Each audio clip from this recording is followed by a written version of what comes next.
ಮೂಷಿಕವಾಹನ ಮೋದಹಸ್ತ ಸಾಂಬರಕರಣ ವಿಲಂಬಿತ ಸೂದ್ರ ವಾಮನ ರೂಪ ಮಹೇಶ್ವರಪುತ್ರ ವಿಘ್ನ ವಿನಾಯಕ ಪಾದ ನಮಸ್ತೆ. ಜೈ ಗಣೇಶ பாகிமா ஸ்ரீ கணேச ரக்ஷமா. பகவதி யூடியூப் சேனல் நேயர்களுக்கு ஹரிஹர் சர்மாவின் பணிவான நமஸ்காரங்கள். ஜோதிட குழுவின் சார்பாக சோபகிருது வருஷம் தை மாத பலன்கள் பார்ப்பதற்காக நாங்கள் வந்திருக்கின்றோம். அடியேன் சக்தி சுவாமி ஆகிய நானும் KS ஐயங்கார் அவர்களும் டாக்டர் ஹரிஹர சர்மா ஐயா அவர்களும் சக்தி ஜோதிட குழுவின் சார்பாக வந்திருக்கின்றோம். சோபகிருது வருஷம் தை மாத பலன்களை பற்றி பார்ப்பதற்காக அனைவருக்கும் சக்தி ஜோதிட குழுவின் சார்பாக பணிவான நமஸ்காரங்கள். நாம் ஒவ்வொரு மாதமும் பலன்கள் பார்த்துக்கிட்டு வரோம். தமிழ் மாத பலன்கள், ஆங்கில மாத பலன்கள், ராகு கேது பயிற்சி, குரு பயிற்சி மற்றும் சனி பயிற்சி இதெல்லாம் பார்த்துக்கிட்டு வரோம். அதுபடி இந்த ட்ரிப்பு நாம் பார்க்க போகிறது தை மாத பயிற்சி. தை மாத பலன்கள் எப்படி இருக்குது அப்படின்னு பார்க்க போகிறோம். 1, தை மாதத்தில் என்னென்ன விசேஷங்கள் இருக்குது அப்படின்னு பார்க்க போகிறோம். 2, தை மாதத்தில் கோல்சாரத்தில் என்னென்ன கிரகங்கள் இருக்குது அப்படின்னு பார்க்க போகிறோம். 3, இப்போ பொறுத்தளவுக்கு நிகழும் மங்களகரமான சோபகிருது வருஷம் 15/1/2024 திங்கட்கிழமை தை மாதம் 1ஆம் தேதி பிறக்குது. சற்றேறக்குறைய காலையில் 6:45 பிறக்குது. பிறக்கும்போதே நட்சத்திரம் உயர்ந்த நட்சத்திரமான சதய நட்சத்திரத்தில் பிறக்குது. அடுத்தது அன்றைக்கி பார்த்தோம் அப்படின்னாக்க சுக்லபட்ச சதுர்த்தி திதியில் பிறக்குது. இப்போ இந்த சதுர்த்தி திதியில் பிறக்கும்போது நம்மளுடைய கோல்சாரம் கிரகங்கள் என்னென்ன இருக்குது அப்படின்றத நம்ம இப்போ பார்ப்போமா. கோல்சாரத்தில் பொறுத்தளவுக்கு மேஷம் அப்படின்றது காலபுருஷ தத்துவத்துப்படி முதல் ராசியாக வருது மேஷம். முதல் ராசியில் பிரகஸ்பதியான குரு பகவான் ஆட்சி பெற்று அதாவது வீட்டில் இருக்கிறார் குரு மேஷத்தில். அப்போ இதே காலகட்டங்களில் பிறக்குது. அதுக்கு அடுத்தது பார்த்தோம் அப்படின்னாக்க 6ஆம் இடமான கன்னியா ராசியில் பொறுத்தளவுக்கு கேது பகவான் இருக்கார். அதுக்கு அடுத்தது காலபுருஷ தத்துவத்தின்படி 8ஆவது ராசியான விருச்சிக ராசியில் சுக்கிர பகவான் இருக்கார். அதுக்கு அடுத்தது செவ்வாயும் புத பகவானும் இந்த தை மாதம் பிறக்கிற காலகட்டங்களில் இருக்காங்க. சூரிய பகவான் மகரத்தில் இருக்கார். இந்த காலகட்டங்கள் அப்படின்றது அயனங்கள் மாறக்கூடிய காலகட்டங்கள். அப்போ இது மகர சங்கிரமணம் கூடக்கூடிய காலகட்டங்கள். மகர சங்கிரமணம் அப்படின்னாக்க சங்கராந்தி அப்படின்றது கூடக்கூடிய காலகட்டங்கள். மார்கழியிலேருந்து தைக்கு வர்றது மகர சங்கிரமணம் அப்படிம்போம். உத்தராயணத்துலேருந்து தட்சிணாயணம் மாறக்கூடிய காலகட்டங்கள் அப்படின்றது ரொம்ப விசேஷமானது. இந்த காலகட்டங்கள் பாதங்களில் மார்கழி அப்படின்னாங்க. அதுக்கு அடுத்தது தை அப்படின்னாலே நம்மளை பொறுத்தளவுக்கு வரக்கூடியது மகர ஜோதி அப்படின்றது வரக்கூடியது. அடுத்தது பார்த்தோம் அப்படின்னாக்க சனி பகவான் வீட்டில் இருக்கிற இடம் அவருடைய சொந்த வீடான கும்பத்தில் வீட்டில் இருக்கார். அதுக்கு அடுத்தது காலபுருஷத்தின் 12ஆம் இடமான மீனத்தில் ராகு பகவான் ஆட்சி பெற்று இருக்கிறார். ஆட்சி பெற்றுனாக்க ராகு கேதுக்கு எப்போதுமே வீடு கிடையாது. அவர் எந்த வீட்டில் இருக்கிறாரோ அந்த வீட்டோட காரகத்துவத்தை எடுத்து செய்யக்கூடியவர் சாயா கிரகங்களான ராகு கேது பகவான். அடுத்தது இந்த மாதத்தில் பொறுத்தளவுக்கு என்னென்ன சிறப்பு விசேஷம் இருக்குது அப்படின்னாக்க நம்மளுடைய ஜோதிட சாஸ்திரத்தில் மட்டும் இல்லை, நம்மளோட வழக்கு மொழியிலே என்ன சொல்லுவோம் அப்படின்னாக்க தை பிறந்தா வழி பிறக்கும் அப்படிம்போம். அப்படி பிறக்கக்கூடிய தை பிறக்கிறது 15/1/2024. அதுதான் தை பொங்கல். பொங்கல் அப்படின்றத பொறுத்தளவுக்கு சூரிய பகவானை வணங்கக்கூடிய நாள். அப்போ இந்த காலகட்டங்களில் 15/1/2024 தை பொங்கல். அதுக்கு அடுத்தது நம்ம என்ன ஜோதிட சாஸ்திரத்தில் மட்டும் இல்லை, நம்மளுடைய நடைமுறையிலேயே நமக்கு யார் யார் சோறு போடுறாங்களோ, நமக்கு யார் யார் அன்னம் கொடுக்குறாங்களோ, யார் யார் மூலியமாக அன்னம் வருதோ அது எல்லாத்தையுமே நாம் தெய்வமாக பாவிக்கிறோம். அது மாடாக இருந்தாலும் சரி, அது இயந்திரமாக இருந்தாலும் சரி. அப்போ அந்த மாடு உழவுக்கு பயன்படக்கூடியது அந்த மாடு. அதனால் அன்றைய தினம் அப்படின்றது 16/1/2024 மாட்டுப் பொங்கலாக கொண்டாடுறோம். இந்த மாட்டுப் பொங்கலாக கொண்டாடுறது அப்படின்றது உழவுக்கு முக்கியமானது அந்த மாடு, அதுக்காக கொண்டாடுறோம். அதுக்கு அடுத்தது நமக்கு சோறு போடுறது யார் அப்படின்னாக்க உழவர்கள் தான். உழவர்களை கௌரவிக்கக்கூடிய தினம் அப்படின்னு பார்த்தோம்னாக்க 17/1/2024 உழவர் தினமாக இருக்குது. அதுக்கு அடுத்தது மிக முக்கியமானது தை பிறந்தா வழி பிறக்கும் அப்படிம்பாங்க. எம்பெருமான் முருகப்பெருமானுக்கு உகந்த நாள் அப்படின்றது தைப்பூசம். இந்த தைப்பூசம் அப்படின்றது 25/1/2024. அது மட்டும் இல்லை, அன்றைக்கி பௌர்ணமி தினமாகவும் இருக்குது. தைப்பூசம் அப்படின்னாலே பழனியில் பொறுத்தளவுக்கு மிக பிரம்மாண்டமானது. எல்லா முருகன் கோயிலையும் பூசம் விசேஷமானது. தை மாதத்தில் வர பூசம் ரொம்ப விசேஷமானது, பழனியில் விசேஷமானது. அதுக்கு அடுத்தது பார்த்தோம்னாக்க 30/1/2024 நம்மளுடைய ஆராதனை தியாக பிரம்மம். இந்த நாட்டியம் மற்றும் கலைகள் எல்லாத்துக்குமே முக்கியமானவர் அப்படின்றது தியாக பிரம்மம். தியாக பிரம்மத்துடைய ஆராதனை நாள் திருவையாறில் அன்றைக்கி பார்த்தீங்க அப்படின்னாக்க உலகத்தில் உள்ள அத்தனை கலைஞர்களும், அது சின்ன திரை கலைஞராக இருக்கட்டும், அது பெரிய திரை கலைஞராக இருக்கட்டும், இசை கலைஞராக இருக்கட்டும், நாட்டிய கலைஞர்களாக இருக்கட்டும், அத்தனை பேரும் ஒன்று கூடக்கூடிய நேரம், ஒன்று கூடக்கூடிய நாள் அப்படின்றது 30/1/2024. அதுக்கு அடுத்தது பார்த்தோம் அப்படின்னாக்க நம்மளை பொறுத்தளவுக்கு அமாவாசை அப்படின்றது ரொம்ப விசேஷமான தினம். அமாவாசைனா என்ன அப்படின்னாக்க பித்ருக்கள் நம்ம வீட்டுக்கு வரக்கூடிய தினம். இதில் பார்த்திங்கன்னா வருஷத்தில் 3 அமாவாசை மிக மிக விசேஷமான தினம். 1 மகாலய அமாவாசை, 2 ஆடி அமாவாசை, 3 தை அமாவாசை. இப்போ ஒரு சில பேர் என்ன பண்ணியிருப்பாங்க, இறந்தவங்களுக்கு திதி தெரியாதனால திதி கொடுக்காமல் இருந்திருப்பாங்க. எந்தவங்களுக்கு திதி கொடுக்கலையோ அவங்களுக்கு 5ஆம் இடம் பாதிக்கப்பட்டிருக்கும். 5ஆம் இடம்ன்றது பூர்வ புண்ணிய புத்திரஸ்தானம். அப்போ இந்த திதி தெரியாதவங்களை பொறுத்தளவுக்கு வருகின்ற 9/2/2024 தை அமாவாசை. இந்த தை அமாவாசையில் பொறுத்தளவுக்கு கொடுக்கக்கூடிய இடம் ஏதாவது ஒரு ஆறு அல்லது ஏரி அல்லது குளம் அல்லது கடல், இதை மாதிரி இடத்துல கொடுக்கும்பொழுது அந்த பித்திருக்களுக்கு ஒரு நாள் ஆகாரம். அமாவாசை அப்படின்னாலே அது ஒரு நாள் ஆகாரம். எள்ளு, நெல், அக்ஷதை இறைச்சி கொடுக்கக்கூடியது. எப்போ ஒருத்தங்களுக்கு பித்ருக்கள் ஆசீர்வாதமும் எப்போ ஒருத்தங்களுக்கு குலதெய்வ ஆசீர்வாதமும் வருதோ அப்போ ஆட்டோமேட்டிக்காக அந்த குடும்பத்தில் நல்லது நடக்கும். ஒரு சில பேருக்கு பார்த்தீங்க அப்படின்னாக்க பித்ருக்கள் ஆசீர்வாதம் இல்லாதனால திருமணம் தடை தாமதம்லாம் ஏற்பட்டிருக்கும். அவங்கெல்லாம் இந்த வரக்கூடிய தை அமாவாசையான 9/2/2024 அன்னைக்கு உங்களுடைய பித்ருக்கள் அத்தனை பேருக்குமே, தெரிஞ்சவங்க தெரியாதவங்க இருக்கிறவங்க எல்லாருக்குமே அங்கே கொடுக்கலாம். அப்போ கொடுக்கும்பொழுது குடும்பத்தில் நல்லது நடக்கக்கூடிய வாய்ப்புகள் உண்டு. இப்போ இதுக்கு அடுத்து நம்ம பார்க்க போகிறது ஒவ்வொரு ராசிக்கும் இந்த தை மாதத்தில் என்னென்ன நற்பலன்கள், என்னென்ன கெடுபலன்கள், அதே தவிர என்னென்ன விசேஷ தினங்கள் பார்த்துட்டோம். அதுக்கு அடுத்தது சந்திராசிரம தினங்கள். சந்திராசிரம தினங்கள்னாக்க முக்கியமான முடிவு எடுக்கக்கூடியதை தவிர்க்கக்கூடிய தினங்கள் என்னென்னு பார்க்க போகிறோம். அதுக்கு அடுத்தது என்ன பார்க்க போகிறோம் அப்படின்னாக்க, ஒரு சில பேருக்கு தசாநாதன், புத்திநாதன், அந்தரநாதன், சூட்சுமநாதன் சரியில்லை அப்படின்னாக்க அதற்கு உண்டான ஒவ்வொரு ராசிக்கும் உண்டான எளிய பரிகாரையும் பார்க்க போகிறோம். பொதுவாகவே இந்த மாச பலன்னு சொல்லக்கூடியது மாச கிரகங்கள்னு சொல்கிற சூரியன், புதன், சுக்கிரன் மற்றும் செவ்வாய், இந்த 4 கிரகங்களினுடைய பெயர்ச்சிகளை வச்சு சொல்லக்கூடியது. சூரியன் ஒரு ராசியிலிருந்து அடுத்த ராசிக்கு போகக்கூடியதை சௌரமானம்னு சொல்லக்கூடிய மாத பிறப்பா, அதாவது அந்த மாதம் பிறக்கிறத சொல்கிறது. இந்த வாட்டி தனுசு ராசியிலிருந்து மகர ராசிக்கு சூரிய பகவான் போகிறார். அது 15ஆம் தேதி ஆறுது. இந்த மாதத்தில் பார்த்தாலேயானால் செவ்வாய் பகவானும் சரி, புத பகவானும் சரி, சுக்கிர பகவானும் சரி, அவள் இருக்கக்கூடிய ராசியிலிருந்து அடுத்த ராசிக்கு போகிறான். சுக்கிர பகவான் 19ஆம் தேதி, அதாவது 19/1/2024 அன்னைக்கு அவர் விருச்சிகத்திலிருந்து தனுசுக்கும், அதற்கு பிறகு 27/1/2024 அன்னைக்கு புத பகவான் அவர் தனுசிலிருந்து மகரத்திற்கும், செவ்வாய் பகவான் 4/2/2024 அன்னைக்கு தனுசிலிருந்து மகரத்திற்கும் போகிறார். அதனால் இதையும் கணக்கில் எடுத்துட்டு இந்த மாதத்தினுடைய பலனை ஒன்றா பார்க்கலாம். கும்பராசி நேயர்கள், இப்போ கும்பராசி நேயர்கள் அப்படின்னு சொல்கிறவங்க அவிட்ட நட்சத்திரம் 3-4 பாதங்களும், சதய நட்சத்திரம் 1-2-3-4 பாதங்களும், பூரட்டாதி நட்சத்திரத்தில் 1-2-3 பாதங்களும் கொண்டவர்கள் கும்பராசிக்காரர்கள். இது வரைக்கும் நீங்கள் 7.5 நாட்டு சனியில், விரயச்சனியில் இருந்த காலம் நிறைய அவதிப்பட்டீங்க. இருந்தாலும் இப்போ உங்களுடைய ராசிநாதன் உங்களுடைய ராசியிலே இருக்கார். இது ஜென்ம சனியாக இருந்து ஜென்ம 7.5ஆக நடந்துட்டுருக்கிறது. இப்போது முதல்ல இருந்ததுக்கு இப்போ தெளிவு நிலையை அடையிறதுக்கு வாய்ப்புகள் உண்டு. காரணம் என்ன அப்படின்னு கேட்டிங்கன்னா, 3ஆம் இடத்துல போய் குரு இருக்கார்.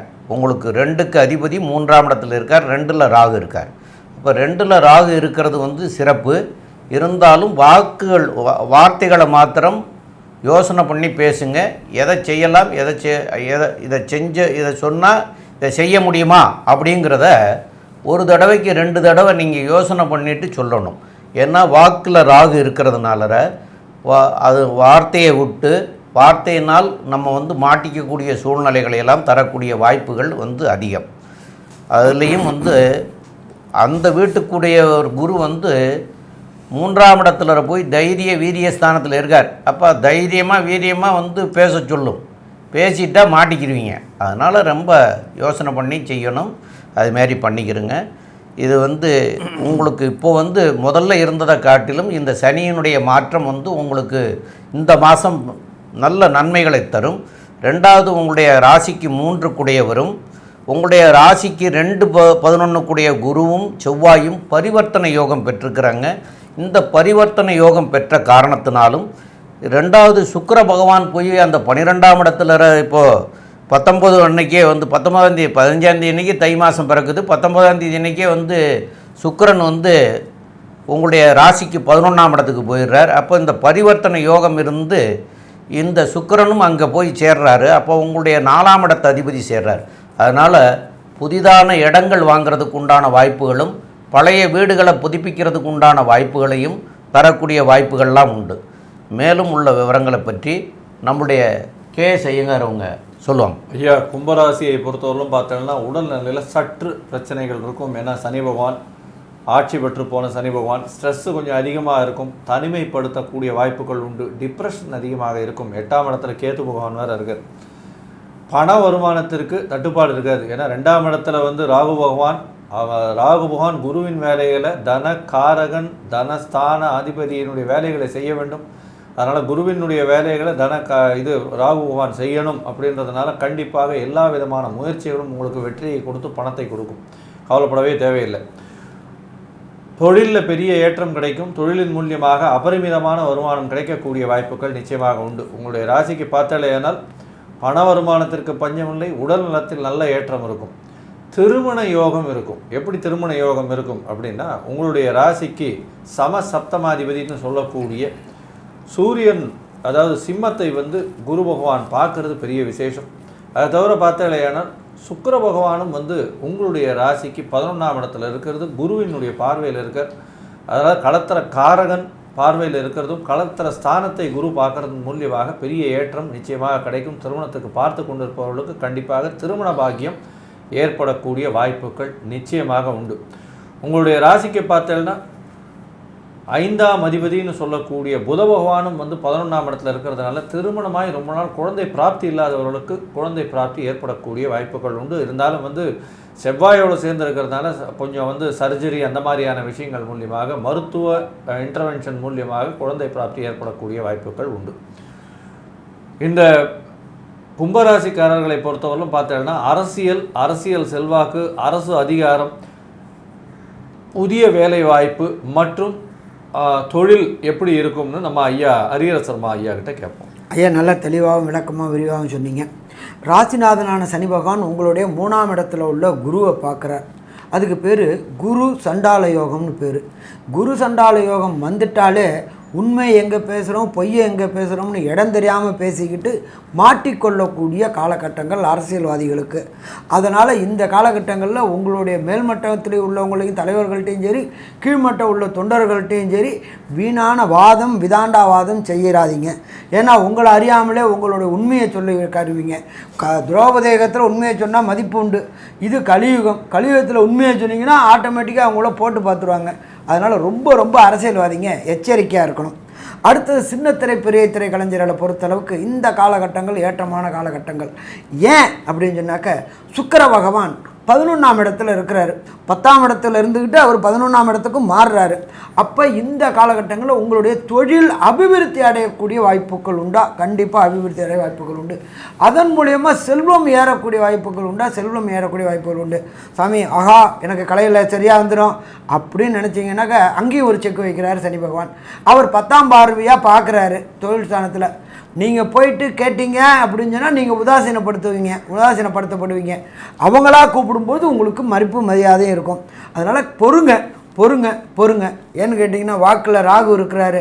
ராகு என்ன செய்வார்? நான் யார் தெரியுமா, எங்கள் அப்பா யார் தெரியுமா அப்படின்னு போனீங்க ரிவிட் வாங்கிறது கண்டிப்பாக ஆகும். அப்போ இந்த காலகட்டங்களில் நீங்களாக தேடி போகாதீங்க. உங்களுக்கு வாய்ப்பு வரும்போது அதை பயன்படுத்திக்கிங்க. அடுத்தது 3 ராசிக்கு 7ஆம் இடம். 7ஆம் இடத்துல உள்ள சூரிய பகவான் ராசிக்கு 12க்கு வந்துட்டார். அப்போ கணவன் மனைவிக்குள்ளார டிஃப்ரெண்ட் ஆஃப் ஒப்பீனியன். ஏற்கனவே சனி பகவானுக்கும் சூரிய பகவானுக்கும் ஆகவே ஆகாது. இப்போ சாதாரணமாக இருக்கிறவங்க சலங்கை கட்டி ஆடுற மாதிரி ஆகி போயிடும். 2 பேருக்குள்ளார டிஃப்ரெண்ட் ஆஃப் ஒப்பீனியன் வரும். ஒப்பீனியன் வந்துச்சுன்னா அது எந்த அளவுக்கு போகும்னே சொல்ல முடியாது. அதனால் யாராவது ஒருத்தர் விட்டு கொடுத்துட்டோம் அப்படின்னு சொன்னாக்க விட்டு கொடுக்குறவங்க கெட்டு போகிறது கிடையாது, கெட்டு போகணும்னு நினைக்கிறவங்க விட்டு கொடுக்குறது கிடையாது.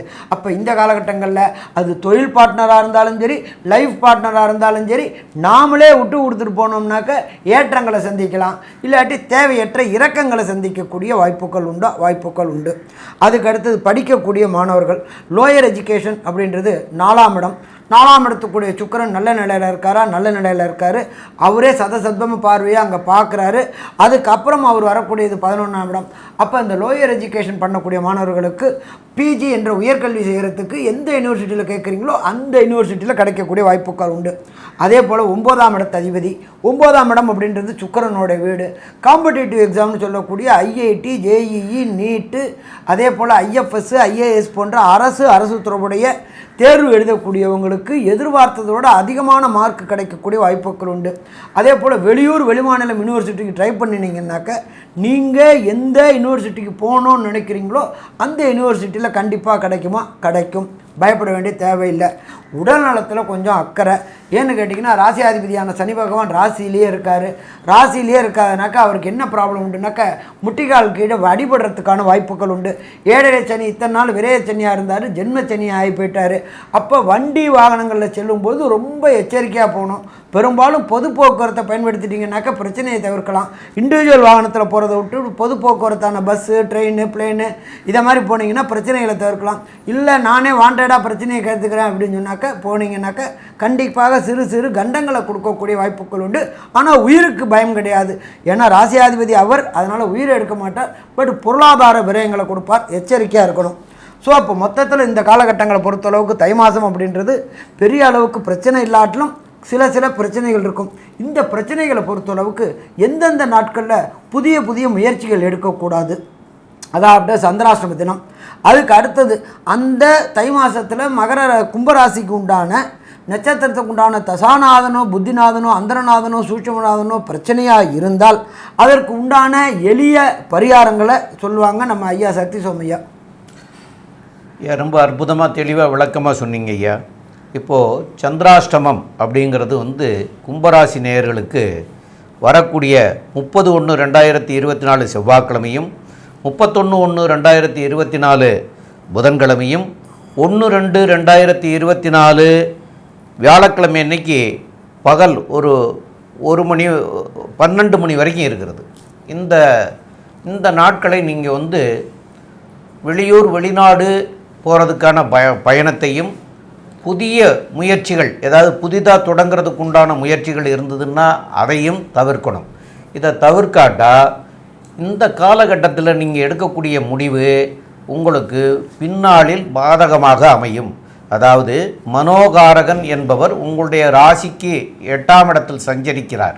அதாவது மனோகாரகன் என்பவர் சந்திரன். அந்த மனோகாரகன் உங்களுடைய ராசிக்கு 8ஆம் இடத்தில் சஞ்சரிக்கிற போது உங்களுக்கு எந்த ஒரு முடிவையும் தீர்க்கமாக எடுக்க முடியாது. அதனால் பின் விளைவுகள் வரும். அதனால தான் இந்த 2 காரியத்தையும் தவிர்க்க சொல்லியிருக்கிறாங்க. புதிய முயற்சியவும் வெளியூர் வெளிநாடு பயணம் செய்வதையும் தவிர்க்கணும்னு சொல்லியிருக்கிறாங்க. கண்டிப்பாக தவிர்த்துட்டு வேறு நாட்களாக மாற்றி அமைச்சிக்கிறங்க. அந்த நாளில் முடிவெடுத்திருந்தீங்கன்னா அது நல்லதாக இருக்கும். உங்களுக்கு இப்போ ஜென்மத்திலே சனி இருக்கார், வாக்குஸ்தானத்தில் ராகு இருக்கார். அதனால் நீங்கள் வெள்ளிக்கிழமை அன்னைக்கு ராகு கால நேரத்தில் துர்க்கைக்கு போய் தீபம் ஏற்றிட்டு வழிபடுறதுனால உங்களுக்கு வரக்கூடிய விளைவுகளில் இருந்து பிரச்சனையிலிருந்து நீங்கிறதுக்கு உண்டான வாய்ப்புகள் உங்களுக்கு அமையும். மேலும் உள்ள விவரங்களை பற்றி நம்முடைய கே சம்பத் ஐயங்கார் அவங்க சொல்லுவாங்க. ஐயா அற்புதமாக சொன்னீங்க. கும்பராசியை பொறுத்தவரையிலும் உடல் நிலையில் கவனம் தேவை. திருமண யோகம் உண்டு. முயற்சிகள் அனைத்தும் வெற்றி. பண வரவிற்கு பஞ்சம் இருக்காது. பேச்சில் கவனம் தேவை. தொழிலில் பெரிய ஏற்றம். படிக்கக்கூடிய மாணவர்கள் போட்டித் தேர்வில் நிச்சயமான வெற்றி. வெளிநாடு போகக்கூடிய பாக்கியம் நிச்சயமாக உண்டு. தொழிலில் ஒரு நல்ல ஏற்றம் இருக்கக்கூடிய காலகட்டம். இந்த மாதத்தில் தை மாதத்தில் உங்களுக்கு எல்லா விதமான விசேஷங்களும் எல்லா விதமான நன்மைகளும் வரக்கூடிய காலகட்டமாக இருக்கும். இருந்தாலும் பேச்சில் மிகவும் கவனமும் உடல் நலத்தை கொஞ்சம் பேணி காக்கிறதும் ரொம்பவும் முக்கியம் அப்படின்னு இந்த சக்தி ஜோதிட குழு சொல்லுது. நன்றி, நமஸ்காரம். ஸ்ரீ பகவதி யூடியூப் சேனல் பார்த்த அன்பர்களுக்கு நன்றி. இதே போன்று ஆன்மீக தொடர்புடைய ஜோதிட தொடர்புடைய தகவல்களை தொடர்ந்து நீங்கள் பெற ஸ்ரீ பகவதி யூடியூப் சேனலை சப்ஸ்கிரைப் செய்யுங்கள் மற்றும் அருகில் உள்ள பெல் ஐகானை அதை அழுத்தினீர்கள் என்றால் தொடர்ந்து என்னுடைய சேனலை பார்க்க முடியும். நன்றி, நமஸ்காரம்.